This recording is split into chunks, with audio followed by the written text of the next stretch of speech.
नमस्ते दोस्तों, आपका मेरे YouTube channel daily fine knowledge में फिर से एक बार स्वागत है।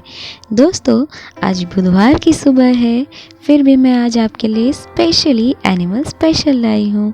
तो चलिए जानते हैं कुछ एनिमल्स के बारे में। पहला, दोस्तों क्या आप भारतीय विशाल गिलहरी के बारे में जानते हैं? भारतीय विशाल गिलहरी या मालाबार विशाल गिलहरी भारत में जंगलों और वुडलैंड्स के लिए एक बड़ी बहुरंगी वृक्ष गिलहरी प्रजाति है। यह एक दैनिक वृक्षारोपण और मुख्य रूप से शाकाहारी गिलहरी है। भारतीय विशाल गिलहरी सबसे बड़ी गिलहरी में से एक है, जिसके सिर और शरीर की लंबाई 25 से 50 सेंटीमीटर होती है। एक पूंछ जो लगभग समान या कुछ हद तक लंबी होती है और वजन 1.5 से 2 किलोग्राम, हालांकि शायद ही कभी 3 किलोग्राम तक पहुंची होगी।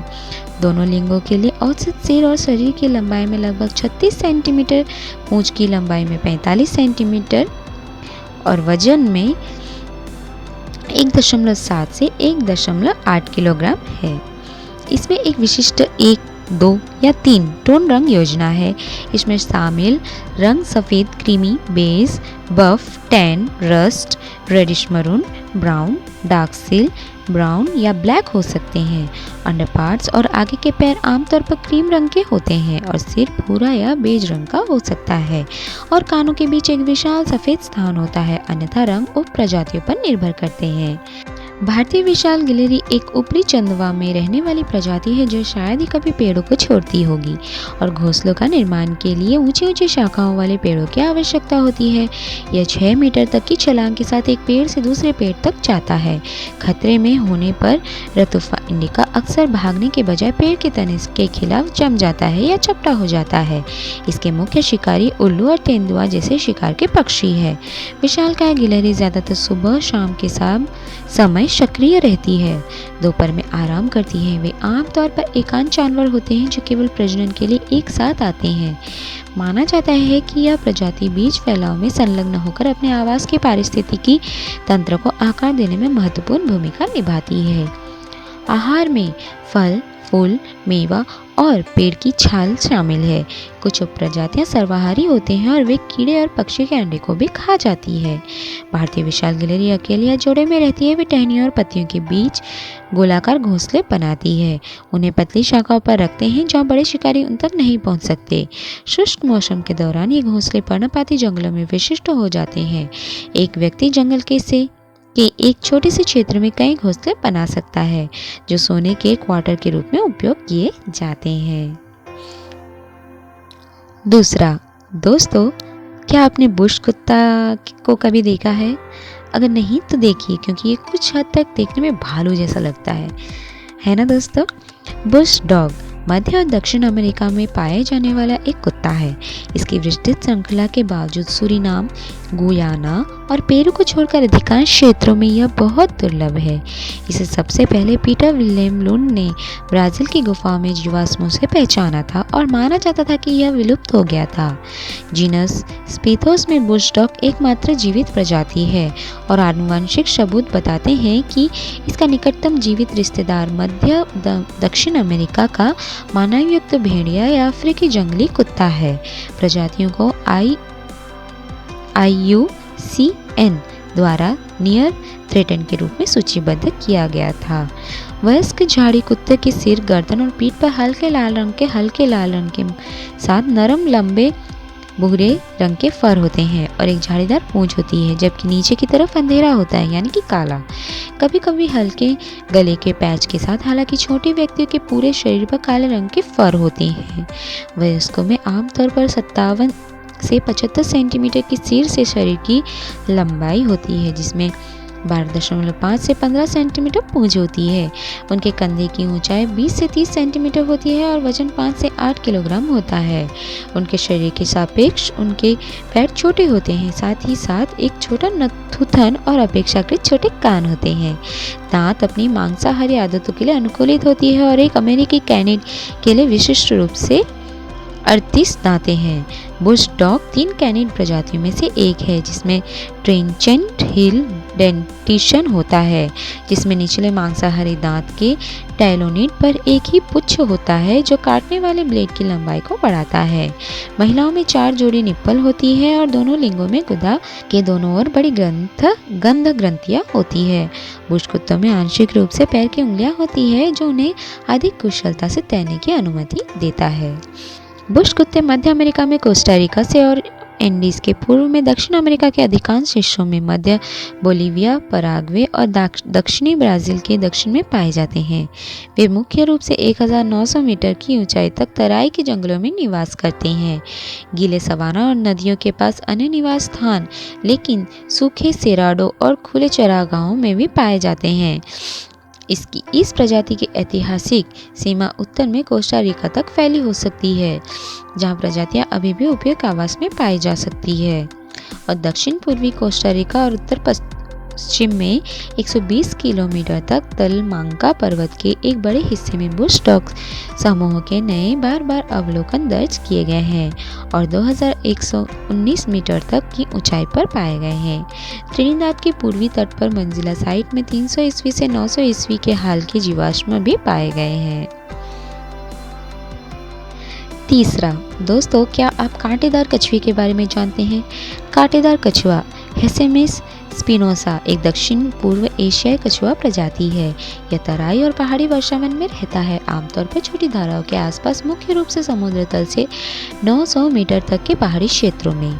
इसके सामान्य और विशिष्ट नाम की उत्पत्ति इस अनोखे कछुए की नुकीले किनारे वाले कैरपस और स्पाइनी कील से तुरंत स्पष्ट होती है, जिसे कॉग बिल टर्टल भी कहा जाता है।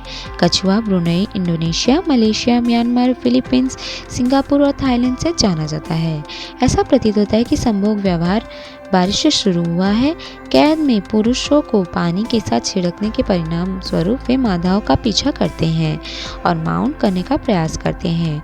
जंगली में घोंसले के शिकार व्यवहार के बारे में कुछ भी ज्ञात नहीं है। प्रति क्लच 1, 2 या शायद ही कभी 3 अंडे देते हैं। कैद में बिछाने आमतौर पर रात या सुबह जल्दी होता है। मादा प्रति वर्ष 3 चंगुल पैदा करती है, यानी कि 3 बच्चे पैदा करती है। बिछाने को आसान बनाने के लिए एक प्लास्ट्रॉन कास्ट विकसित होता है। इसे कई बार कैद में रखा गया है। 3 मामलों में ऊष्मायन समय 106, 110 और 145 दिन था। दोस्तों, यहाँ पर ऊष्मायन समय का मतलब है कि जो अंडे को सेकते हैं जिसके बाद बच्चा पैदा होता है, उस समय को ऊष्मायन समय कहा जाता है।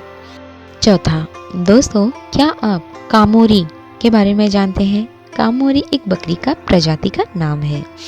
जी हाँ दोस्तों, कामोरी, जिसे गुलाबी के नाम से भी जाना जाता है, भारत और पाकिस्तान के सिंध प्रांत में पाई जाने वाली एक लोकप्रिय बकरी की नस्ल है। उनके पास लंबे कान और गर्दन और एक बड़े शरीर और एक विशिष्ट रंग के साथ एक विशिष्ट शरीर संरचना है। प्योर ब्रेड कामोरी बकरी गहरे भूरे रंग की होती है, जिसके पूरे शरीर पर कॉफी रंग या गहरे धब्बे होते हैं। शुद्ध कामोरिस दुर्लभ और महंगी है। सिंध में पाई जाने वाली एक अन्य नस्ल पटेरी बकरियों के साथ कामोरिस को पार किया गया है।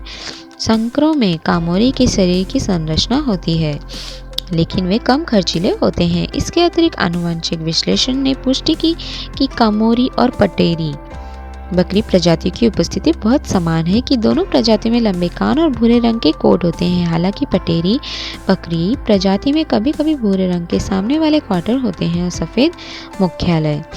कामोरी नस्ल मुख्य रूप से दादू, लरकाना और नवाबशाह जिलों में पाए जाते हैं। यह मुख्य रूप से दूध के उत्पादन के लिए प्रयोग किया जाता है। पांचवा, दोस्तों, क्या आप ड्रैगन हेडेड कैटरपिलर के बारे में जानते हैं? जी हाँ दोस्तों, ड्रैगन हेडेड कैटरपिलर अंटार्कटिका को छोड़कर लगभग हर महाद्वीप में समशीतोष्ण क्षेत्रों में पाया जाता है। इसमें कोई गलती नहीं है कि ड्रैगन के सिर वाला कैटरपिलर भी है। इस प्रजाति में लगभग 400 विविधताएं होने के बावजूद ड्रैगन हेड कैटरपिलर को टेल हेड कैप्सूल के लिए जाना जाता है, जो चौड़े सेट हॉर्न से मिलते जुलते हैं। ड्रैगन के सिर वाले कैटरपिलर विभिन्न आकार और रंगों के आ सकते हैं। वे शाकाहारी हैं और तितलियों की कई अलग अलग प्रजातियों के लार्वा है। उनकी उपस्थिति के अलावा ड्रैगन के सिर वाले कैटरपिलर आपके यार्ड में पाए जाने वाले औसत कैटरपिलर से बहुत ही अलग नहीं है। एक बार जब वे बन जाते हैं और दुनिया में होते हैं तो आप उन्हें उनकी पसंदीदा पत्तियों पर तब तक चबाते हुए पाएंगे जब तक कि वे कायापलट से गुजरने के लिए तैयार नहीं हो जाते हैं। अन्य कैटरपिलर की तरह ड्रैगन के सिर वाले कैटरपिलर एक तितली में विकसित होते हैं। हालांकि यह अजीब लग सकता है, यह भयंकर और यहाँ तक कि डराने वाले कैटरपिलर हमेशा के लिए ऐसा नहीं दिखते हैं। ड्रैगन के सिर वाला कैटरपिलर तितली के जीवन में केवल एक छोटे से टुकड़े का प्रतिनिधित्व करता है। सामान्य नवाब सटीक होने के लिए एक बार जब यह कायापलट से गुजरता है तो यह छोटा ड्रैगन अपने चमकीले हरे और चमकीले रंग के पंखों के लिए सींगों का उपयोग करता है। हालांकि इससे पहले कि ड्रैगन के सिर वाले कैटरपिलर नहीं रहे, वे कुछ समय प्यूपा में बदल जाते हैं। कई प्रजातियों के लिए ड्रैगन के सिर वाले कैटरपिलर का प्यूपा उनके लार्वा रूप जैसा दिखता है, जिसमें चमकीले हरे और कभी कभी सफ़ेद निशान होते हैं। हालांकि यह अपने आप में एक बड़ी संख्या की तरह लग सकता है, यह वास्तव में उससे थोड़ा अधिक जटिल है। आप देखिए, ड्रैगन के सिर वाला कैटरपिलर तकनीकी रूप से अपने आप में एक प्रजाति नहीं है। यह लार्वा चरण है जो तितलियों की 400 प्रजातियों के बीच साझा किया जाता है। इसके अलावा सादे नवाब के लार्वा सबसे विशिष्ट है। इसके चमकीले हरे रंग के स्लग जैसे शरीर और काले सींग हैं। हालांकि कुछ में पूरी तरह से हरे रंग के सिर होते हैं, जबकि अन्य में चमकदार लाल निशान भी हो सकते हैं। ड्रैगन के नेतृत्व वाले कैटरपिलर की कई रूपों के लिए 4 सींग वाले उनके सिर के कैप्सूल शिकारियों को डराने और उन्हें एक और दिन के लिए मेनू से दूर रखने के लिए पर्याप्त हैं। हालांकि कुछ भिन्नताएं अन्य सावधानी बरतना पसंद करती हैं, जिससे यह एक विषैला डंक भी मारती है। तो दोस्तों, आज की दी हुई जानकारी आपको कैसी लगी मुझे कमेंट बॉक्स में ज़रूर बताइएगा, और आपको मेरा वीडियो कैसा लगता है वह भी मुझे बताइए। और अगर आप किसी नई चीज़ के बारे में जानना चाहते हैं जो आप मुझे कमेंट करके मुझे सजेस्ट कर सकते हैं। Thank you and good bye.